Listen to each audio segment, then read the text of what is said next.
And I'm joined on set by Florence Villamino with Hi, the international papers this morning. Absolutely. We're going to start off by looking at how the press is looking at Yasser Arafat. It's on the front page of The Independent today. Could we have his smoking gun here? This is what The Independent wonders. And then you can see here The Independent actually has changed their front page today. This is what it's going to look like from now on. But getting back to that main story, he died in a French hospital in 2004 under very mysterious circumstances. And Swiss scientists have carried out the very first forensic tests on his body and have found levels of radioactive polonium 18 times higher than normal. So in their report, they say that they're confident up to 83%, very precise about their confidence rate, that he was poisoned. So this would go in line with what his widow has always said. And in fact, many Palestinians believe that it was the Israeli Secret Service that poisoned him, although Israel has always denied this. Now, The Guardian says whether or not he was murdered, you got to remember that he was considered a hero for many Palestinians, so this news is likely to make the very fragile Middle East peace process even riskier.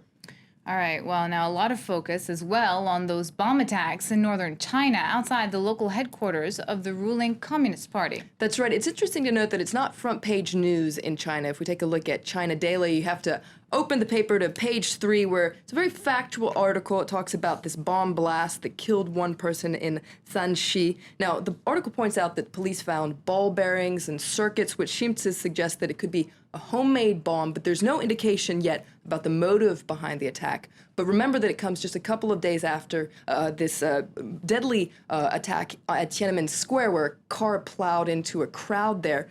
Chinese authorities blamed the Uyghur minority for being behind this attack, and Le Figaro takes a closer look at that Uyghur minority because since the attack in Tiananmen Square, well, Chinese authorities have stepped up their harsh control on that region, on the Muslim minority there, and they talk about the Uyghurs being under an iron fist. Now, the Uyghurs say that the central government, which is run by the Han majority, is basically trying to stamp out their culture and their identity, and also outcasting them economically.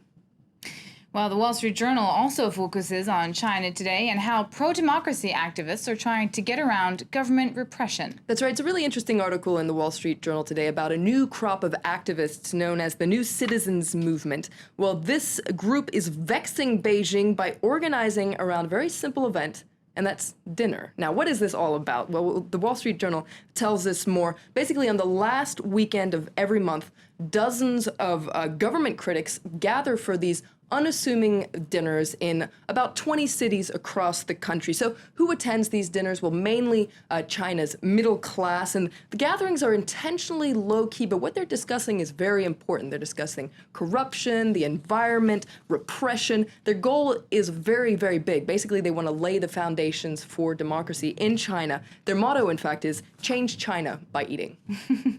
Moving on, the off-year elections in the U.S. are continuing to get a lot of attention, especially in the U.S. media. That's right, and the mayor-elect of New York City, Bill de Blasio, is, of course, the man of the hour. Now, he's vowed to make New York a progressive city to reduce the city's inequalities by taxing the rich, but Slate wonders today if a progressive city is actually possible. They say that history seems to suggest that it's not because cities are in competition with each other, so it's a dog-eat-dog world. But Slate points out that New York City is such an attractive city that if any city can be a progressive city, well, it's New York City. Vice President Joe Biden is also getting a lot of attention in Slate today for a gaffe or maybe an unintentional prank call. He called the newly elected mayor of Boston, Marty Walsh, to congratulate him on Tuesday for his victory. But unfortunately, when he said, "You son of a gun, Marty, you did it," he wasn't talking to the right Marty. He was talking to another Marty Walsh who was just watching TV with his wife. Well, finally, a report in the International New York Times from Venezuela. That's right. Now, when you go shopping in Venezuela these days, you might notice something different about the mannequins in the window shops.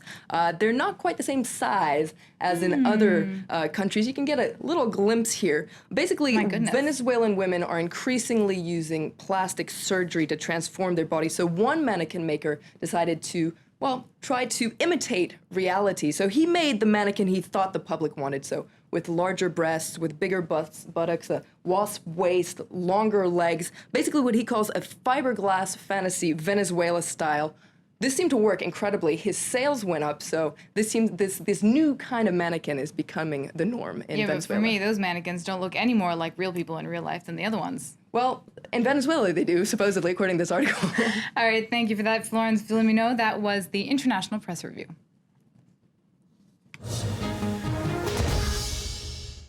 And now that's it for this portion of Live from Paris. Coming up, we'll take a closer look at the widening gap between rich and poor in New York City in focus.